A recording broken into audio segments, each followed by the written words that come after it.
All right, welcome everyone. Today, we're diving deep into an organism that's kind of been flying under the radar, but is becoming more and more clinically important, Microbacterium oxydans. It's a classic emerging opportunist that, as you're about to see, really demands our attention in today's healthcare world. Just a quick heads up before we jump in. All the info we're covering today was put together from a ton of primary sources. If you're the kind of person who likes to go back to the original data, the full list is right there for you in the link notebook. So, here's our game plan for today. We're going to start with what this organism is, then we'll head to the lab to see how we find it. After that, we'll talk about how to get a definitive ID, what diseases it actually causes, and then the big one, how to treat it. And finally, we'll wrap up with how we can stop it from causing trouble in the first place. Okay, so let's get right into it. Who is this bug, and where on earth did it come from? Well, at its heart, Microbacterium oxydans is an environmental bug. You'll find it pretty much everywhere, soil, water, you name it. But in the hospital, that's where it changes its game and becomes a real opportunist, zeroing in on our most vulnerable patients. And this is how it gets in. It's really a two-pronged attack. It looks for patients with weakened immune systems, think oncology patients or transplant recipients, and it absolutely loves to set up shop on indwelling medical devices. Central lines, prosthetic joints, PD catheters, they're all prime real estate for Microbacterium oxydans. Okay, let's put on our lab coats. What do we actually see when a sample with this organism hits the microbiology bench? This is pretty classic stuff for us in the lab. Under the microscope, you're looking at your typical coroniform rods. Gram-positive, a bit irregular in shape, sometimes forming those V-shapes or palisades. On the blood agar plate, it pops up in about a day or two. But the real giveaway, the thing you can spot from across the bench, it's that beautiful bright yellow to orange pigment. You can't miss it. But here's where it gets complicated. If you're reaching for your standard commercial ID system, like an API strip, well, you're probably going to have a bad time. These systems are just notoriously unreliable for the Microbacterium genus. You'll likely get a no identification, or even worse, a misidentification. And that unreliability really forces our hand. To get an ID we can actually trust and act on, we've got to move beyond the old-school biochemicals. So, this brings us to the two big molecular players. On one side, you've got 16SR RNA sequencing. It's the gold standard, sure, but with Microbacterium, it can be a real headache. Species like Oxydans and Para-Oxydans are more than 99% similar, making them incredibly tough to tell apart. On the other side, you've got MALDI-TOF. It's fast, it's accurate, but its performance is only as good as its library. If your database isn't well stocked with Microbacterium spectra, you're going to be stuck. Okay, so let's say we've successfully identified it. Now for the really important question, what kind of trouble does this organism actually cause for our patients? You're going to see a major theme here: devices.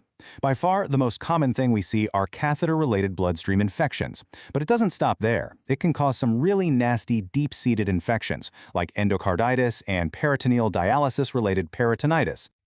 So what makes it so good at this? What's its secret weapon? In a word, biofilm.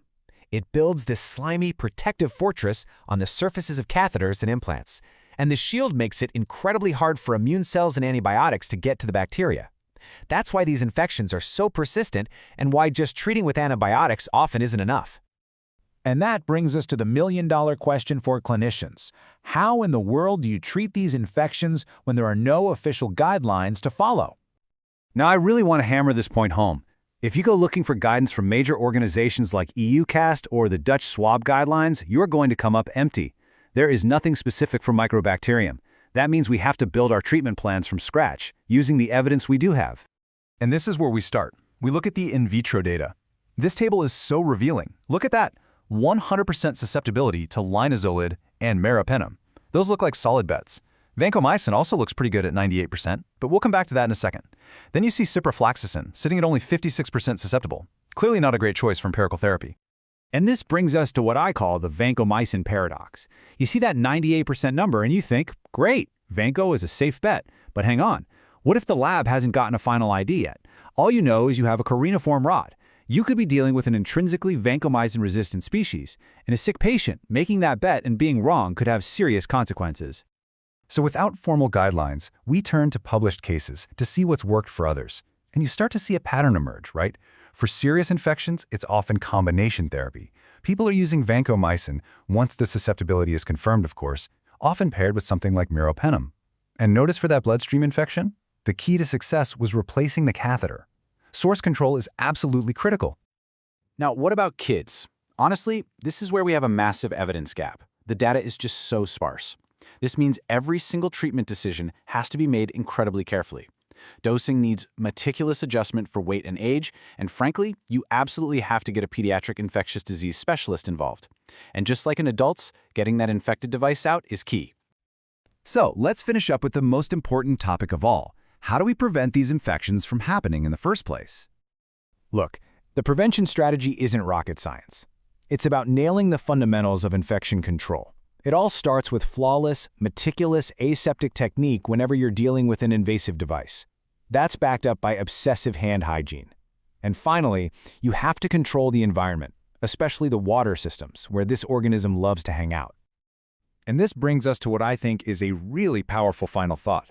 When you find Microbacterium oxydans in a patient, it's more than just an infection. It's a signal. It's a bright, flashing arrow pointing to a possible breakdown in your sterile technique.